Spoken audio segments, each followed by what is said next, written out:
Of course I believe in friends with benefits, relationships. I was in one for quite a long time. Some time ago I asked a young lady for her phone number and started talking with her on the phone.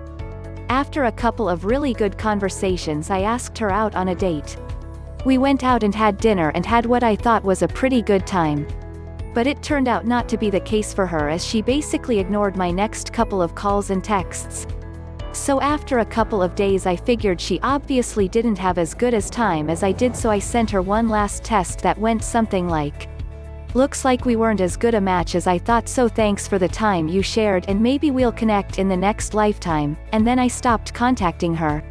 So then what do you know, about 2 weeks later she saw me out in public and basically came up to me as if she hadn't basically ghosted me, and was quite shocked when I told her that I was straight and had moved on.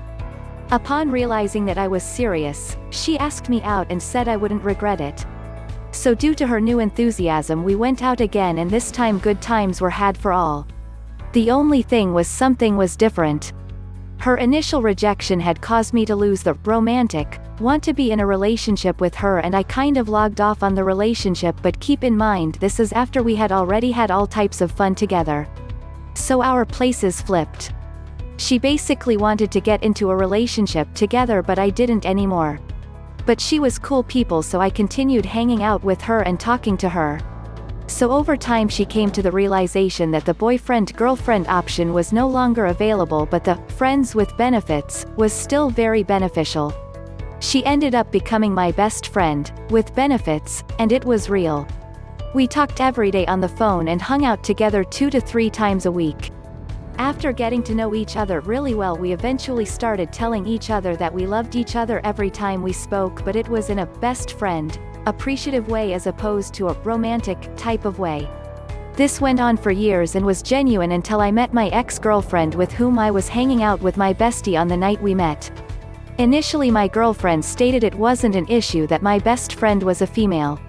She even knew that we dated initially and it didn't work out, so we just remained friends, now without the benefits due to me being in this relationship. All that changed a couple of years later when she got pregnant and basically forced me to end my friendship with her. Like a dumbass I did, and she just got worse and worse as time went on. So that ended, and I spoke to my bestie very rarely due to my GF's wishes. Well, eventually we break up, and what's the first thing I do? I call ex-bestie and ask her how she's doing. Turns out she got married in that time where we didn't communicate and was happily married. I basically wished her well, knowing that her husband was now her new best friend. But for a few years not only did I have a genuine, friends with benefits, relationship, but I actually had an excellent FWB relationship. It was so good that after I reflected about my previous relationship with my gorgeous ex at the time,